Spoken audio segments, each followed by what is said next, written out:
And we are live. Welcome back to the show. The Core Team Hawaii, brokered by EXP, moving Hawaii YouTube channel. And then we have our podcast as well. So this will be on Spotify and Apple Podcasts and all that good stuff. But we're welcomed with Jody today. I didn't even tell you the topic. What's the topic? We started late. And so I told Mahe, you want to just step out and let Jody go? So that's what we're doing. The topic on the thumbnail is market crash. Is the market crashing? Okay. Yeah. So we'll get to that. But as always, go to coreteamhawaii.com here on my screen and on the screen. Go to the bottom, fill out the contact form. Contact us with any real estate needs. And yeah, we're for all things Hawaii real estate. But what do you think? Is the market crashing? I don't think so. Yeah, what are you guys seeing in your business? So to give a little context to the conversation, I've seen headlines going around, and that's what motivated this topic. Maybe you've seen them in your, real estate industry algorithm as well. Mm-hmm. But I don't necessarily see the results to substantiate that. Now, it makes sense that I saw that home prices nationally are down 5.7% from this time last year. That's a stat. That's significant. 5% is actually, or almost 6% is significant. Yeah. The thing is the real estate markets are local and they're nuanced, and even local, they're even more nuanced. So Mililani Mauka is different than Mililani. Yeah. East Honolulu is different than right around the bend in Waimanalo, or Kuli'o'o, or Leeward Oahu might consist of homes in Makakilo that are super competitive, but also like people trying to get out from under USDA loans and Kapolei, Honokai. And so it just really varies. And we're not here to bust out a spreadsheet and go over data, but just to talk more anecdotally about our experience. Yeah. So what are you seeing? I mean, one of the things that I like to always use as a feeler is, submitting offers. Okay. Because that's, as a lender, you're like, how many of my agents, how many offers do we have coming in? How many pre-approvals are we writing? Right. So yeah. How many offers are out? And then of that, how many are getting accepted? Okay. How many got countered with multiple counters? Okay. How many got put in an immediate backup position? Mm-hmm. And what I'm seeing is, of all the offers that our buyers are submitting, they're not all getting accepted. They're competing still. Yeah. So that is a leading indicator for us that the market's not crashing. Yeah. So to give you an idea, in 2021, when the market so there was a little bit of 2020, and then there was some remainder of it in 2022. But the year of 21, the whole year was chaos and low interest rates sustained. And so a lot of, I imagine on the lending side, ton of pre-approvals. The pre-approval to offer acceptance ratio, if that were tracked, right, there's a big disparity. You're right. Super low. 100 pre-approvals and, a couple acceptances maybe. Yes. Now, although that disparity has shrank, right, you're still not seeing that we're in this total buyer's market where like 6 offers out, 6 offers accepted. I mean, 8 offers out, 8 new escrows. You're right. Like, I mean, that's not happening. Same with us. That's not necessarily happening. Yeah. And it depends. So to add a layer of nuance to that for you guys, are you seeing certain price points or certain sides of the island or certain like type of agent that you work with? Because to be fair, Jody doesn't only work with us. That's just not how it goes with lenders and agents typically. But is there anything where you see like these tend to get accepted more, whereas these are still just competitive, and we've written, for this kind of client, we've tried 10 times, but we keep losing? Like, do you see anything like that? I do. I mean, I definitely, and this is when my favorite quote of like, not all agents are equal, not all lenders are equal comes in, which is I do see, buyers that have, for whatever reason, I mean, buyers pick agents for multiple a multitude of different reasons. Mm-hmm. And we've seen less experienced agents representing buyers, Mm-hmm. and everyone has to start somewhere. Right. And we've seen numerous, tens of offers being submitted with no acceptances. So I can respond to that. And that wasn't just like a volley for Jody then to set up to say, well, core team's great. But I think that where that comes from is the less experienced agent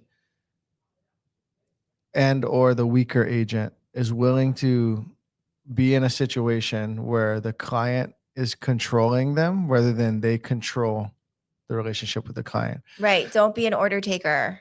Like, that's what I always say. Yeah. So we turned down a buyer recently, respectfully, because their criteria was, it was something along the lines of, I want 10% under whatever the asking price is. And then I said, well, you understand that the asking price could be 5% or so above or below what we expect the actual outcome to be, depending on the strategy, depending on the situation. And so they're like, yeah, but we know that there will be one that we can get for 10% under. And long story short, it just didn't make sense for us to work with that client because the behavior was more representative of an investor. So they had cash, as investors typically do. They're willing to write many offers, as investors are willing to do. And they're willing to take something undesirable, as investors typically do. Because bottom line is, a really desirable home that's desirable isn't going to go for under asking, air quotes, isn't going to go for less than what the market would otherwise present. So asking could be too high. Even on the nicest home, asking could be too high and they have to end up going down. Or asking could be low and they go above. But in any case, a really nice home, they can extract all the juice or most of it. It's the unattractive homes that you can get for under asking, or maybe less than what that person could yield if they did other things, such as wait a little while or such as make a few tweaks. It's just unattractive and they need out quick, or they're at their fed up point. You could potentially exploit them, which we should do. When you're a buyer, we should exploit. But the thing is, a more seasoned agent might be like, I respect your process, Mr. and Mrs. Buyer. I'm not willing to go through 18 months of being dragged through the mud to achieve that. That's sort of investor situation. I have to approach investors the way I approach investors. I'm not willing to call it a regular retail buying real estate situation, but then, be sort of exploited the way investors exploit agents. So point being is, it's not necessarily because newer agents can't write a contract that says $500,000 for this townhome or $1.4 million for this house and put together terms in a contract that would otherwise get accepted. It's more because that client is, sometimes the new agents are punching bags. Right. And that's why it probably causes more work on average for lenders across the country, right? Yeah. Their new agents cost them more time and effort than experienced agents. Yes. Probably right. And so, we do a lot of asking questions. Yeah. Like, have we, what do the comps support? And have you had that conversation with the buyer? And, we're going in like 100K under.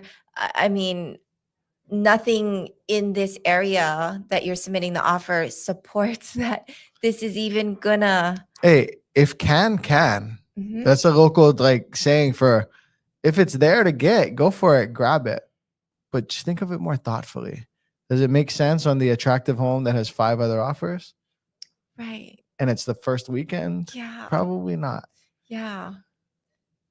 There are times even where we are willing to say, hey, for those clients that we didn't end up working with, for example, it was like, okay, if we approach it that way, I know you need to find out, Mr. and Mrs. Buyer, if we approach it that way for a time or two and completely get punched in the face, are we adjusting at all, or are we just getting punched in the face over and over and over? Right. And their approach was more like, no, we'll just keep getting punched until eventually we get our deal. And that's what they may achieve it. They may something hit the market and they listed at 100 grand over, but you offered 200 under, and you just find sometimes there's a deal or two like that on the, every year, but it's few and far between. You could go years without that deal occurring. Also, I want to caution buyers on this. I understand wanting to feel like you got a deal. I'm a bit of an entitled buyer myself. I feel that I'm Derek Okahashi and I run Core Team Hawaii, and I should get, a pretty good deal when I buy a house. That cost me money this last time I bought a home because I missed out on other homes by approaching it that way. I should have just went harder on those first homes. But also, let's say I was able to win. Let's say I was able to exploit a situation and get what I felt was a deal, and it was a lower, less than asking or whatnot. Depending on the situation, there's a chance that I bought an undesirable home. I felt like I won because I got under air quotes asking. But when I buy, I'm always thinking of exits. So if it was undesirable in 2025, why wouldn't it be undesirable in 2030 when I want to get out of it? And so sometimes your winning is actually losing. Yep. Tricks on you for thinking you won when you bought the undesirable thing. Now, it could depend, right? Maybe that's a home with a big lot in the cul-de-sac, and you just need to renovate it and do the yard, and now it'll be beautiful again. That's different. But maybe it's quirky. Maybe they like chopped it up. I was just thinking like a dome house. A dome? You mean it's shaped like a dome? Yeah. Okay, yeah. So there's like 4 of them on the island. Yeah. And there's, we have buyers that were like, we're going to get a deal because it's not moving. And, and I'm like, okay, but we have to keep in mind that there's 4 of them on the island. So your property, when you go to sell it, your exit, it's going to have 3 other comps to look at. Mm-hmm. Of those comps, if none of them sell, we don't have much to hold on to in terms of value. Yeah. And they were like, what are you talking about? Like, we're going to get 50K under, da, da, da, da, So long story short, I explained to them that if they're in it for the long run and they don't plan on selling, that I feel it's a safe strategy. Right. But, if you're in it for 3 to 6 to 7 years, and then you want to make money, and then you want to upgrade off of the market appreciation, ride the wave. You want to ride the standard real estate wave. Right. This is a tougher battle because it's so unique. Yeah, if you want to buy a home that just is weird, has quirky things, or they cut it in half, or it was a 4-bedroom, but they put an illegal wall up, and they did it in diamond, and what's the fairy tale thing where you can't get the sword out of the stone, the sword in the stone, or whatever. Yeah. Like, you can't move this wall ever now. Or if it's just something weird and it's weird now, it's going to be weird in 5 years. Yeah. And so don't think you won because you got an undesirable home. In fact, the person who paid 20 grand over asking, whatever asking is, right? Because asking's I want to say arbitrary, but it's just a thing. Like, asking is just a thing. And so maybe the more competitive home now is the better home to exit in 5 years, because it was competitive for a reason. Now, keep it nice or upgrade it. It'll be even more competitive. Yep. And assuming the market's similar or better. So you're not always winning because you got below asking. Right. And I think the concept of a listing strategy is difficult for many, many buyers to understand. Because you don't know if they listed under or if they listed right at what they think where they're going to land, or if they went over, or if the sellers are unreasonable, or if the sellers don't care whether or not it moves. And they're like, yeah, sure, we'll give you a try. You're telling me you can get 900,000. Go for it. Yeah. You just don't know. You don't know who the listing agent is. So that's the thing. I know when I see certain ones, I go, oh, I know that listing agent. In their listing appointment, I'll show you the name of an agent. I don't want to say it on here. In this person's listing appointment, Yes, of course. He goes and he says it's like, well, what do you want to list it for? What do you need? And he'll get them down as much as possible. But I think he's gotten better now, but he's typically not walking away if they want to list it too high, because the thing is you look at potential earnings, you look at investment to get photos done, etc. And if you do that 10 times, you do that 100 times, enough are going to sell. Enough.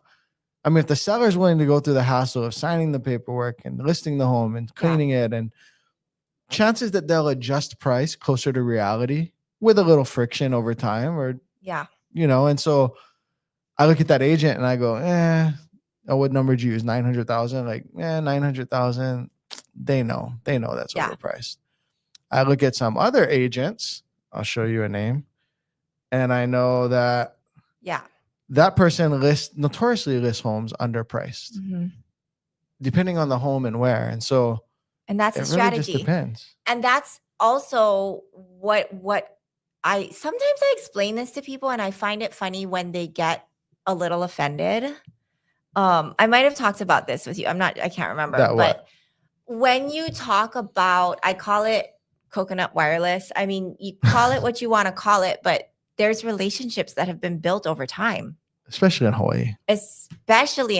And so when I explain this to people about like who your agent is matters, who your lender is matters. And it's not just that I know I'm getting you the best rate. I mean, and I don't 100% of the time get the best rate, but most of the time. But I'm not talking about that. And I'm not even talking about communication methods, and I'm not even talking about service levels. Yeah. I'm talking about people that know our company, people that know Core Team Hawaii. Yeah. And if there's 3 offers on the table, they're going to pick. There's certain ones they're going to pick. Yeah, there are situations where because it's Jody or because it's us or because it's the combination of us, that's the reason you get picked. There's situations where because it's us, you just get a little more consideration and it contributed to, and so. Or it's even. You're looking for every edge you can get. I don't even know, like, we'll even get reached out to, and it'll be like, hey, you guys are close, but like, let's see how we can make this work, type of thing. Sure. Yeah. At times an agent will say, look, you're not the best, right, but I'd rather work with you guys. Right. Can you improve? And we, with scrutiny, look at how much are they trying to play a game? Like, this is a constant poker match, right? Like, right. Are they lying? To what degree are they bending the truth? Are they walking a line? Do we find it to be entirely sincere? And, at least we have the option to adjust and just slam the door on the deal. So there's a lot of nuance that goes into it. So, but back to, is the market crashing? I can say that we have some homes that have a hard time selling. Yeah. And it feels like a buyer's market for some homes. Or we have a buyer's market doesn't mean market's crashing. Sure. And right. Sure. The trend, but on the far end of the spectrum of like ridiculous 2021 market, the craziest sellers market in history. Yeah. And then like a 2008 market, which is the far end of that spectrum is a total buyer's market, right? Yeah. Except for in 2008, then you couldn't get a loan. Like physicians had a hard time getting loans. So even though it's a buyer's market, maybe if you could get a loan or had the liquidity to just buy, that's a different topic. So yeah, Jody makes a good point. A buyer's market doesn't mean market crash, but it is towards that end of the spectrum. It trends in that direction. And so in certain homes, we see it harder for the sellers or opportunistic for buyers. Yeah. I mean, we're seeing credits. We're seeing a lot of our VA buyers are coming to the table with $0. Yeah. And that's not lender credit. That's seller credit. We are doing 2-1 buy downs, 1-1 buy downs. We're paying off debt. Do you think you see more 2-1? So for the people out there, 2-1 buy down or 1-1 buy down is where the seller, and only the seller does this or can do this, is prepaying interest for 2 or 1 years, right? Right. For a temporarily low interest rate. Yeah. So you have a lower interest rate that is because they prepaid into it. So if it was 6, now it's 4 the first year, and then it's 5 the second year, and then it corrects to 6 on the third year, unless you've refied in the interim, right? Are you seeing more of that thing? Which, so seller doesn't care if you 2-1 buy down it, if you light it on fire, use it for toilet permanent paper. buy down. The seller doesn't care. Yeah, it adversely affects their net. Right. So are you seeing more of those seller credits you feel now than a year ago? Yeah. You think more now? Yes. Yeah.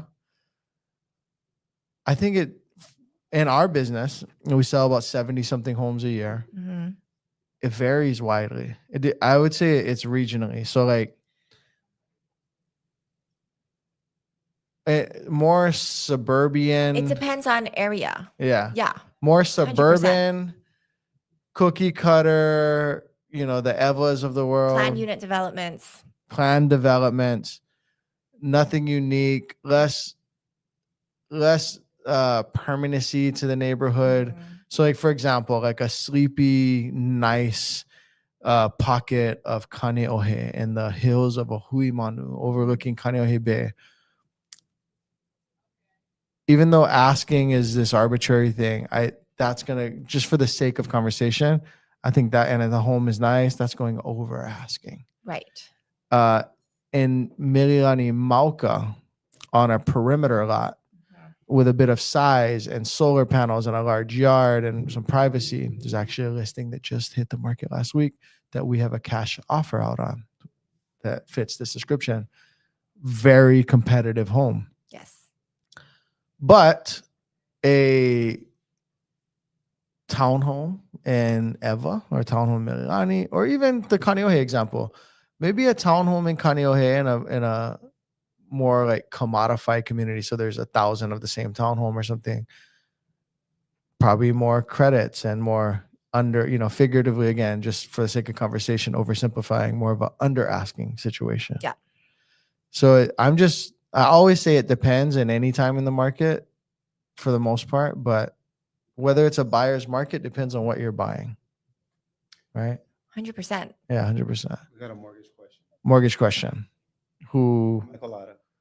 Michael Lara at the top. Can you get a mortgage if you have Social Security and retirement accounts for income? Would an annuity look better than retirement accounts? There's a way to convert your retirement account money based on age to like what an annuity would be accomplishing. So annuity is not necessarily better. And yes, absolutely. We can definitely use Social Security income and retirement account for qualifying purposes. Why would an annuity even be potentially better than a retirement account? Or is it like, as long as money's coming in and it's predictable? And why would it be better? Yeah. Yeah, it just depends on the balance and the amount. Because if you converted it and your monthly payment was going to be $3,000 a month in a form of annuity, versus like if you didn't convert it and then based on our formula we were only able to derive $2,000 a month out of it, then that's when an annuity would be better. Okay. All right. Do we have any more questions? State of mind. Aloha state of mind. Would you consider a condo with no lanai and parking, or no lanai and parking, or a condo with no parking and a lanai? I put parking over lanai. You need parking. Parking is the bigger deal for sure. Not having parking is also a problem for financing. Yeah. Yeah. Tell us more about that. It's just like a Fannie. I mean, you can still get portfolio financing without a parking spot, but like for a more conventional financing, you need a parking spot. Okay. So when you don't have a parking spot, it's a problem. Okay. Yeah. Same Some with people the kitchen, sell. right? So one of my a good friend had convinced their neighbor to sell their parking spot to them. Okay. And I was like, oh, you can't do this to them because it's going to be so bad for them when, like, whatever it is. Like, if he's like, they're old, it's not going to matter. They're not going to sell. They're not giving their property to their kids or whatever, and I'm like, okay, well, then what are they going to do with the property? Because like there is some sort of someone's getting it, you know, and I'm Right. like, you're really messing them up. Because he was like, but you know, she doesn't care. And she wants me to buy it for 25,000. And I was like, okay. I let him go get a HELOC on his own. I didn't want to Didn't feel good be about a it. part of it. Yeah. Parking all day. And in fact, in a building where, say, there's 1,000 2-bedrooms in this building, and there are 6 listings of kind of the same thing, varying floors and views, but 2 or 3 of them have 2 parking and the others have 1 parking. The 2 parking sells. One, it sells. The 1 parking sometimes won't sell anytime soon. So it sells faster and for more, for sure. Having parking, huge deal. Having a second parking, a big deal as well, especially if it's a 2-bedroom. Yeah. And a 2-bedroom tends to sell better than a 1-bedroom. And so you got to have parking. Parking, short answer, parking over Lanai all day. Yeah. Parking over Lanai all day. Michael Flores, you've probably talked about this, but what are advantages and disadvantages of CPR and or land lease? There was a house super low, but says for property only. So CPR and leasehold are 2 different things. We talked about this, quite a bit. I will happen to have this piece of newspaper thing. Typically, there are leaseholds for single families that they're not as common. I see them on the outer islands more than here. But say this is the land, right? Can you see it? This is the land. This is the condo building, and you own, 1/100th of the condo, but you own your little Jenga block, right? That's your condo. You don't own this. You don't own the 1/100th of the land. You don't get to own. I'm not using this. that 1/100th of the land, you don't get to own that. Whereas in a fee simple or just regular real estate, if you don't want to commit that to memory, regular real estate, you get to own your little portion of the land. That's, you represent 1/10 or 1/100th of the land. With leasehold, someone else owns the land. And so you buy your Jenga block, but not the land that it sits on. And for that reason, that's a depreciating asset. It's like a long-term glorified rental. We very rarely make sense of that unless you're older and you just want stability in a probably more of a part-time living situation. Maybe there are instances where a leasehold cash flows like drastically, but I still haven't found that. So usually we just avoid them. We don't do leaseholds.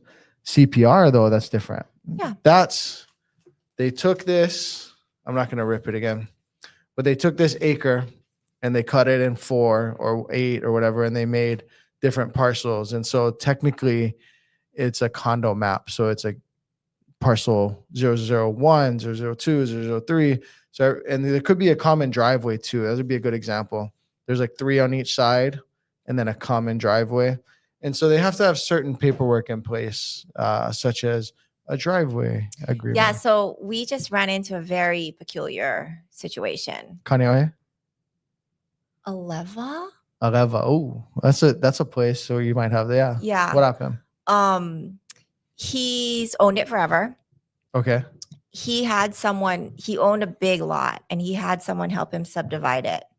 And he's older, he's downsizing. So we qualified him for a bridge, not 1031, just a bridge. Mm-hmm. And he was using that money to buy in cash at like one of the older folks' communities. Okay. But long story short, the bridge has to do research on both properties, the property you currently own and the property you're buying. Interesting. Makes sense. So right. Bridge loan is, I'm selling this one, I want to buy this one, but in between, I kind of just want the money that I would otherwise get. So in between is a bridge. Yeah. And so they're like, okay, we'll give you the money, but we want to check out what you're going to buy. And then we want to check out, what are you selling? Right. You say it's worth $1 million or $2 million. Let us check it out. Right. And we had estimated value at conservatively at 1.2 mil. Realistically, we were thinking it was more like 1.5. Yeah. So we pull title. I'm looking at the title. I'm like, there's a notation. It's not even it's not a lien. It's just a little remark on the title. And I'm like, this looks weird. Long story short, the attorney that helped them, who is no longer alive, CPR the property, didn't file the final public reports to like, so there's condominium documentation, CCNRs, rules, bylaws. There's real things and things that you're saying that in owning within this condominium property regime, you're going to abide by these given covenants and rules and restrictions. Yeah. And so oftentimes they're very simple for these right. little CPRs. They're right. just minimum to satisfy the requirement, or sometimes they don't exist and lender has to go and kind of help create them so that lending can get approved. Right. But it's not like you're buying into the villages in Florida where there are 100,000 homes, or, you know, it's real simple, like it's a real simple basic folder. Yes. Yeah. And so that wasn't filed. So we have to help him file it. And the attorney that helped him is no longer alive. And so he has to find another attorney. And so long story short, we had to cancel because he literally cannot sell that property. And we called the DCCA. Wait. Caveat or asterisk question. Could he sell it for cash, or is it an issue that it won't record?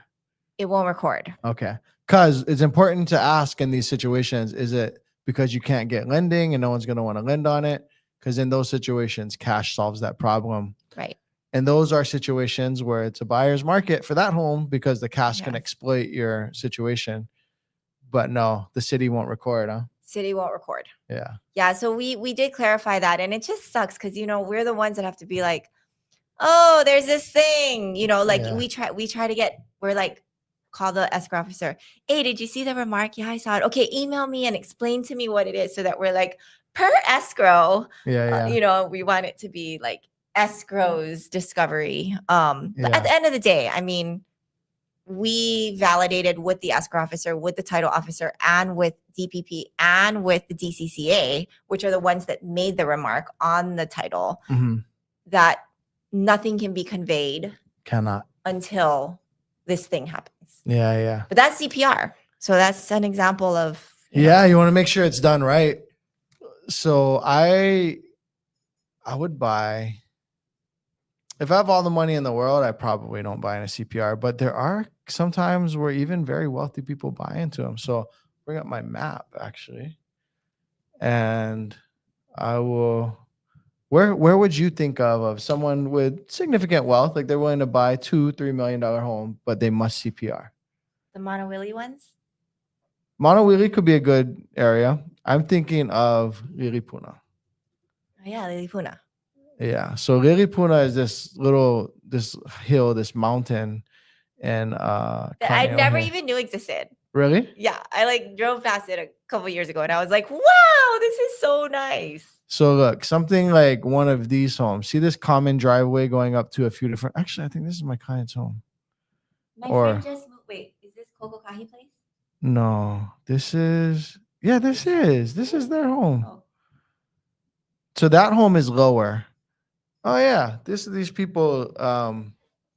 You know the brokerage I used to be at, and his son is doing real estate. I pushed it back to them. I was like, you guys, go handle it. And to be fair, on the up and up, we had certain agreements in place. So I told this guy from the beginning, I said, if I end up working with you, I might have to figure something out on my side in terms of giving a referral fee to my old brokerage or whatever.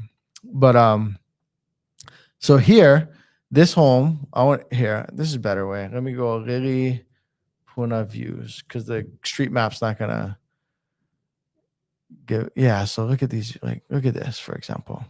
So someone might want to capture a view like that, or like these views here, by buying into this CPR and buy a $2 million plus home. So they have, wealth. It's not just that, I can only buy a townhome, so that's what I'm buying. Sometimes CPRs end up being a necessary evil to achieve the thing you want. Now, we're not talking, billionaires. They probably can avoid it. But it's just the way the land was divided. It was an acre. And now in order to put 4 homes, it's acre divided into 4. So it can be unavoidable. But all things the same, let's say this house and this house have the same view and they're both selling for around $2 million. One's a CPR, one isn't. Like, that's an imaginary situation. But if that were the case, I would avoid the CPR. Yeah. Would you? Yeah. Yeah. I mean, if there was an option, I would avoid it. But I don't think that there's like a lower market appreciation. I don't, in most cases, especially when it's a simple like 6 unit. Yeah. Or, and especially if there's no common driveway. There's not always a common driveway. There's many CPRs that everyone has their own driveway.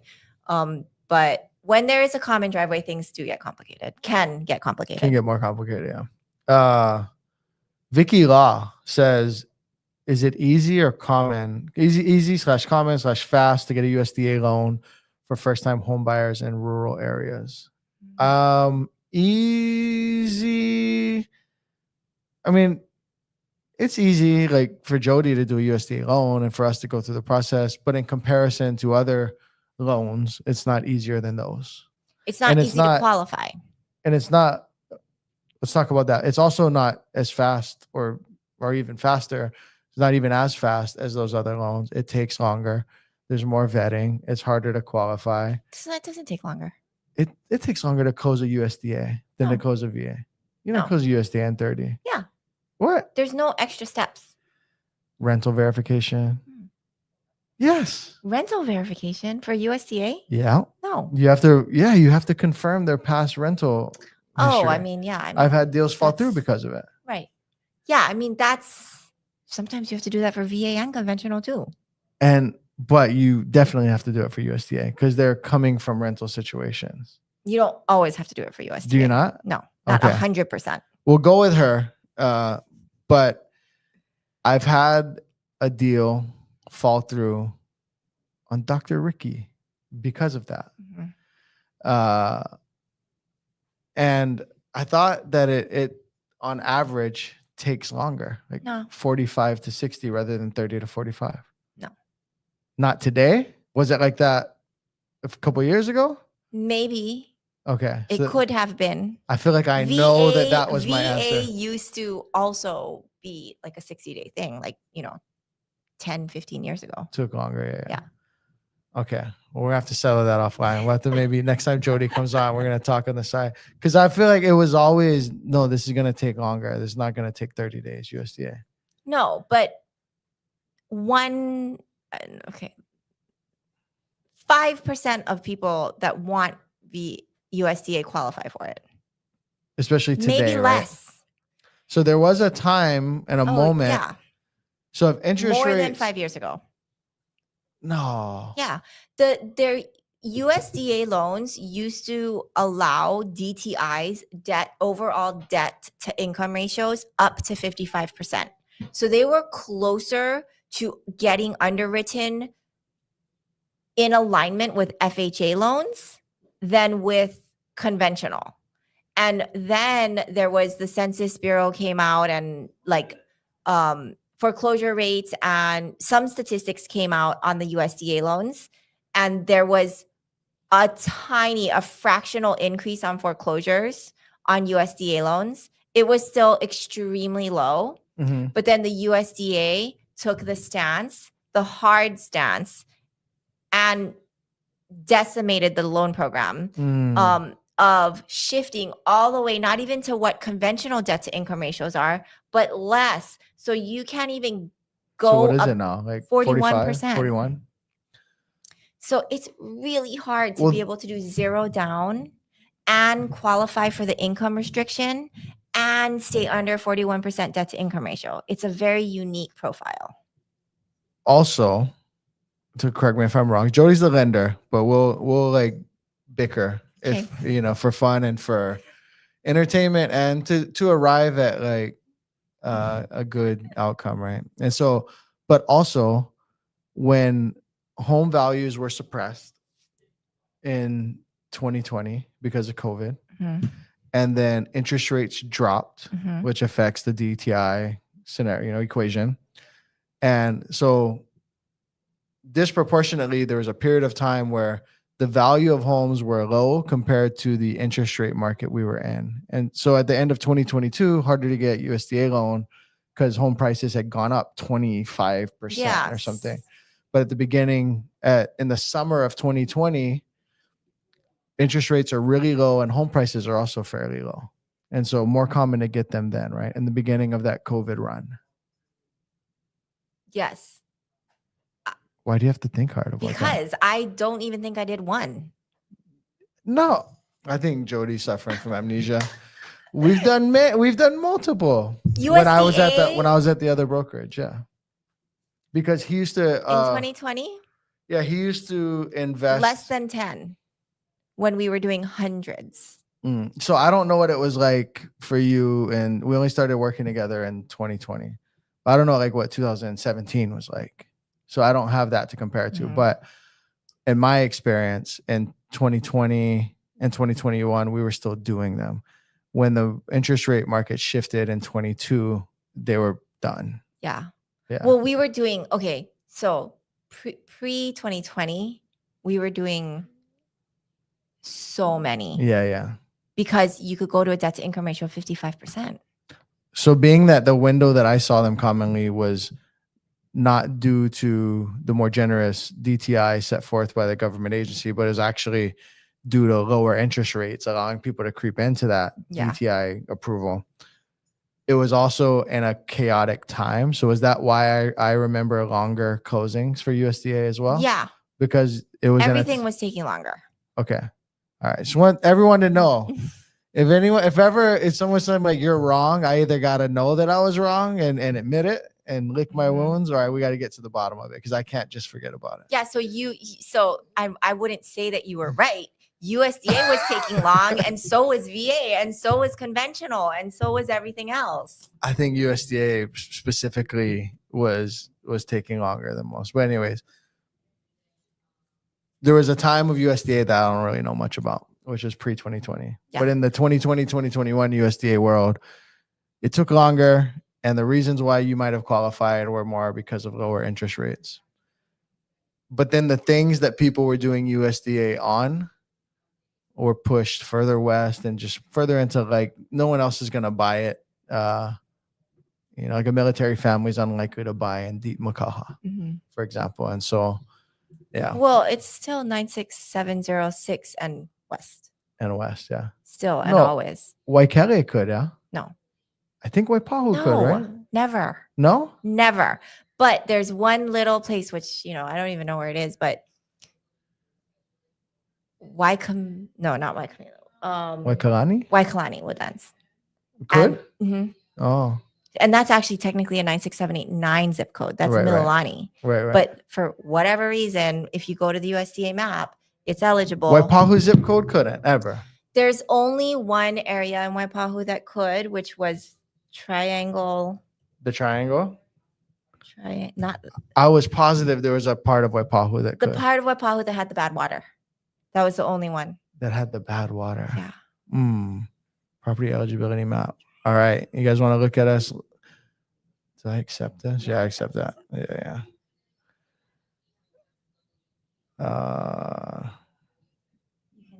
I know you can just put in zip code, right? I want to. Oh, this is not fast. Bear with me. I'm committed now. Yeah. Wait, that's not. What is that? That's not eligible. I don't know why it's discolored. 96797. That's Waipahu. But why? Okay, we're not going to spend. Ineligible area. Yeah, so there's. So Royal Kunia. Royal Kunia is not. Type in a Royal Kunia address. There's one little area in Waipahu that is eligible, and it's the area that had the bad water. This is one I can forget about because Jody would know definitely. There's no like misremembering on my part. She just knows this map better than I do. Oh, it took us to some other island. All right, let's forget about it. And let's see what other questions we got. I may have skipped someone. Kenji will hold me accountable. Aloha State of Mind. Aloha State. What's the minimum amount of years to live in a property to make it worth purchasing and to see appreciation? Used to be 3 to 5 years, I believe, but that was years ago. I have a strong. I want to let you go first. I always say 5 to 7. Okay. The reason why I don't work with a certain very successful lender on island is I set a coffee with the person and I was like, let's attempt to work together. One, he like overlooked me by quite a lot. And what do you mean overlooked you? well, it's just like, you're new, you're nobody, I gotta go. Oh. Yeah. And so, and then there was no course of us coming back together that was natural, you know, because I get it. I was new and nobody. And so that's fine. But, and it's business after all. This isn't like I'm meeting my sister's husband and he was a dick. Like, it's just business. So, but the person, in the bit of time he did give me, he touted and bragged that I'll get anyone to buy. I'll show them how if they're only going to be here for a year, it still makes sense to buy. And I was like, no, that does not make sense. And but apparently, depending on what your advisor is setting the appreciation rate of the home at,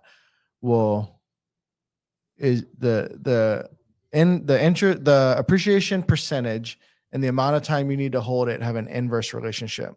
So if it's 20% a year, there's a really short amount of time you need to hold it. If it's 1% a year, it's a really long amount of time you need to hold it. And so I would run those numbers at 3, 4, 5, and 6%.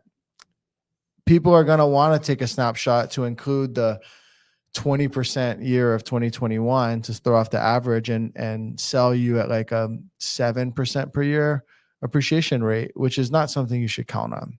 It wouldn't be healthy if the market did that forever. And so, and also you have the thing that there's a lot of military that come and go from here, and they're typically here 3 to 5 years. And so people are like, that's the sweet spot. Because how else would you get all these military people to buy homes so you can make money, right?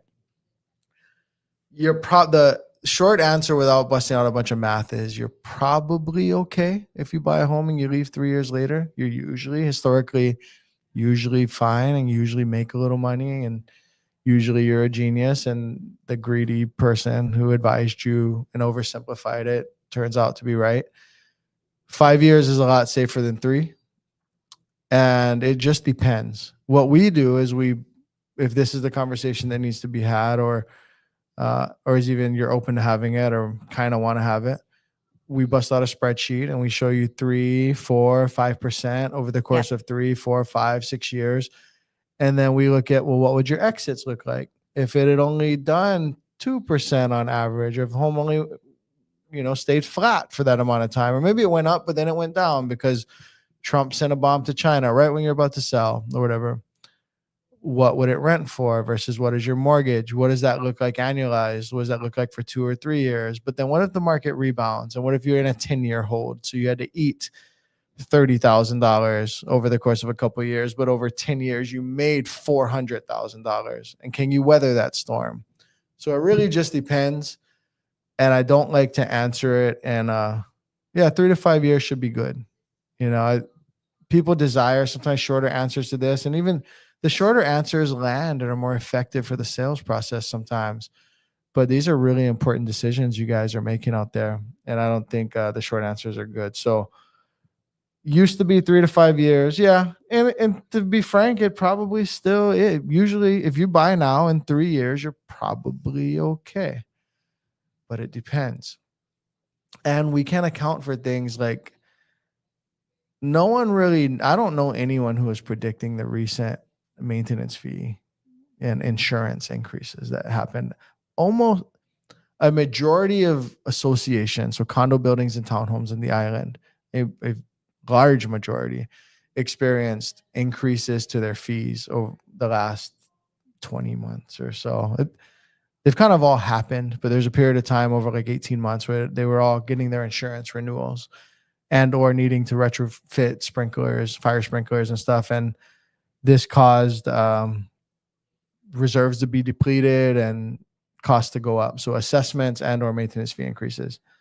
I've seen one actually come down. Have you seen any come down? No, but I talked to Sue the other day and she thinks they're going to come down next year. Insurance costs. This is the insurance person who insures a lot of places on the island.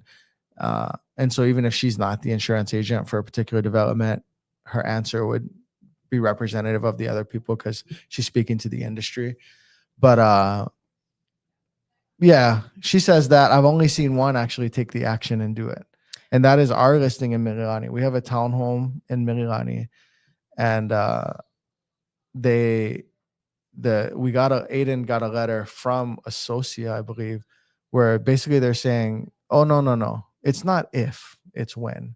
We've decided that it's going to be decreased by this much. It will be decreased to that number within cents. We just have, like within the dollar.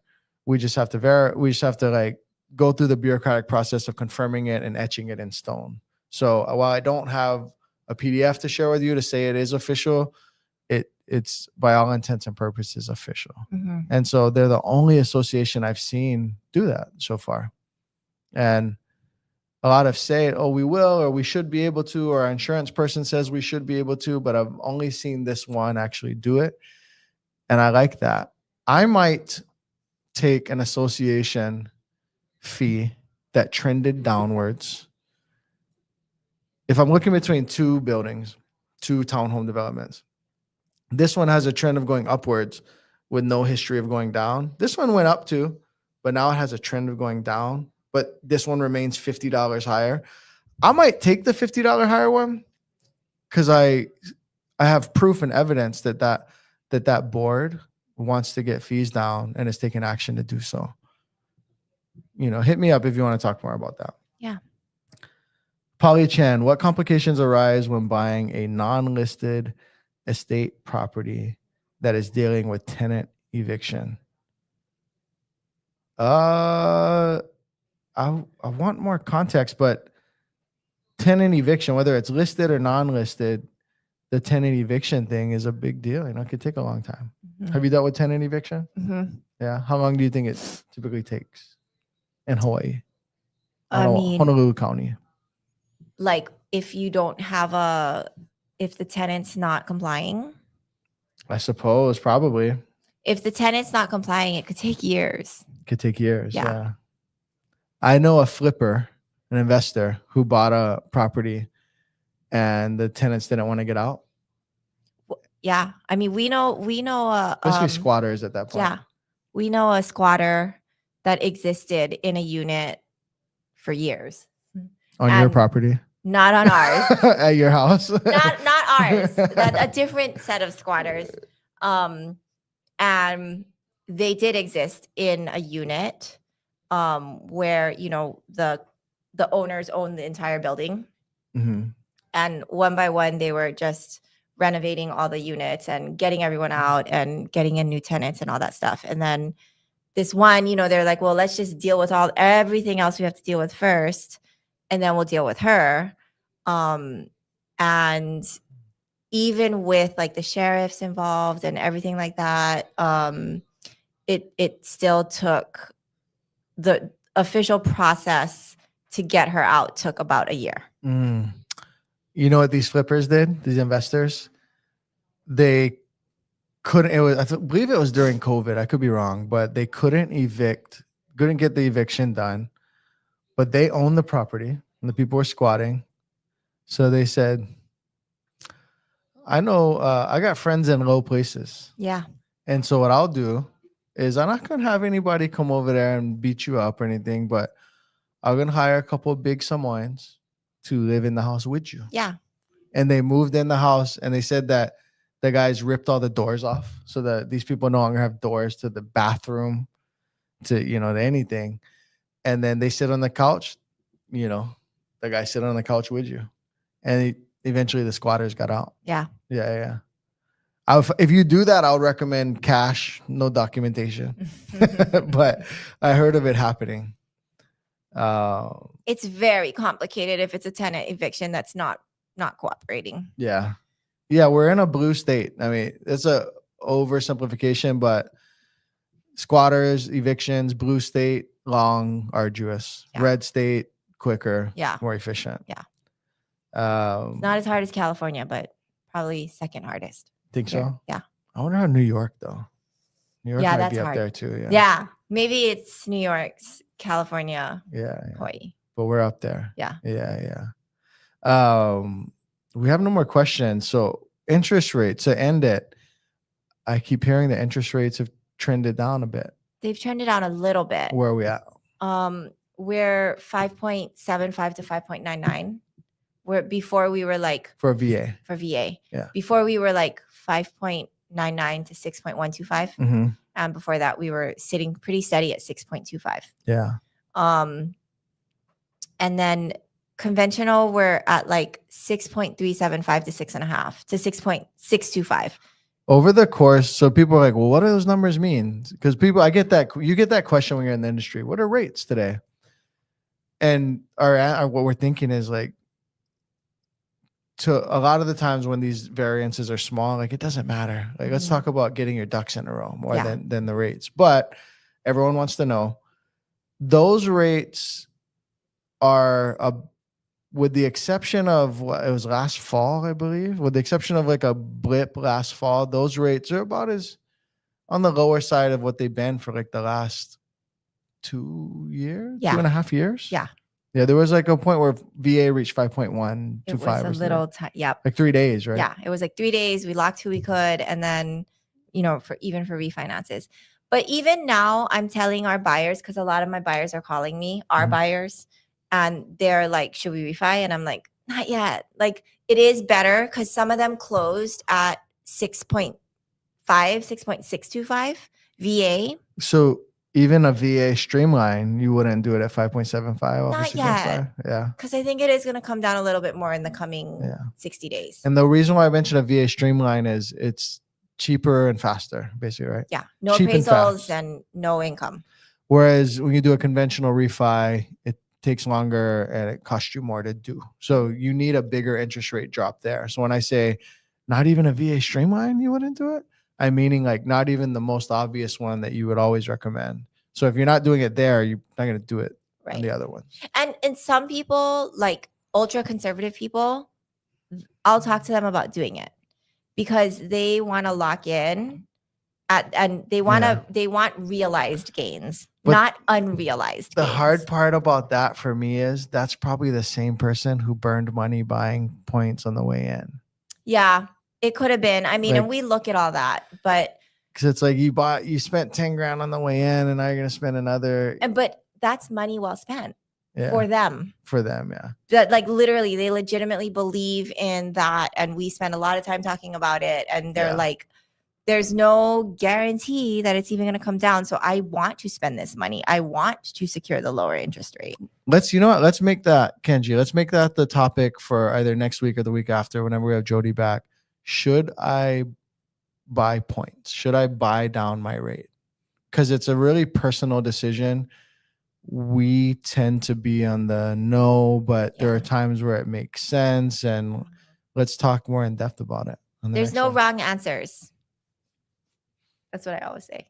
I think there is. I know. But I always say there's no wrong answers. Like it depends on your level of risk and it depends on how much money you have and how you value it. And that's the same thing as like paying, like getting a deal versus like we're like on opposite sides of the spectrum when it came to like buying our big purchases because like you wanted to get the deal. Like even though you like the property was amazing and it like was really everything you were looking for in the location you were looking for, you still were like finding a way to, get that discount basically. Yeah, I feel entitled to. Well, here's the thing though, to give some context to what Jody's saying, I still overpaid for my house. Yeah, it was a unique situation where the wife didn't want to sell, but the husband did. Yeah. And so me getting them down wasn't down enough. Yeah. But. And I, on the other hand, was a little bit more like, oh my God, like this, like, yes, I've looked at the comps. Yes, it's a neighborhood that doesn't sell very often. Yes, I understand that I might not have my valuation supported in what I'm agreeing to pay for the property. But I see the value. I see the future value. I see what this property is giving to us based on like what we've been looking for open-endedly for quite a while. So point is when you bought your home, this is more of your forever home. If after the agent goes, by the way, there was no one within 100,000 of you, you're like, okay, fine. Yeah, I didn't care. I mean, not in a pretentious way, but you're just like, doesn't matter. That sucks. I would have loved to got it 99,000 cheaper, but let's just keep it moving, baby. Keep it moving Yeah. forward. And I trust in the real estate market long term. And let's just keep it moving. That was your thought. Yeah. And that wasn't the case. But because there were like 3 other offers and a cash offer. Whereas that was So the case for me. I was lucky to get it. Yeah. But there was but point being, some people get so offended when the property doesn't come in at value, when the appraisal doesn't come in at value. Mm-hmm. And it's like, okay, I get it, because I don't want you paying more than you have to either. Yeah. But let's look at the factors. Like, let's understand the appraisal. Yeah. I went over like a $2.8 million appraisal with a buyer the other day, and we like line item by line item went through the comps, and she was like, oh, ours is way better than that one, you know. And I'm like, that's what I mean. Like, you have to actually understand what the appraiser is doing to come up with this market valuation. Likewise, we're going to congratulate you when you're buying a home for 2.8 and the appraisal comes in at 3. We're going to say, look how awesome this is. But that doesn't, just because the appraiser said 3 doesn't mean you list it tomorrow and you flip it for a 200 grand profit. Correct. It's whatever a buyer will pay that day, right? And so I'd rather have the latter. I'd rather have an appraisal that came in over. It makes me feel good, but it's not realized losses or realized gains. Yeah. And it kind of doesn't matter to you because it's going to be years before you sell it. The shorter your hold time, the more it's concerning, right? Or, you know, but. And I feel like it's an abstract notion. Like, I feel like some buyers have a really difficult time like grasping it, what we're saying when we're like, even though it came in at 790 and you're buying it for 810, it actually is worth 810. And, you know, once this closes, it will be worth 810. And so will the future properties. You are the comp now. Right. But to be fair to the people, again, if they're in a 2.5-year hold, that's more concerning than if they're in a 10-year hold. Yeah. And so a lot of it depends in nuance. And also if there's no comps.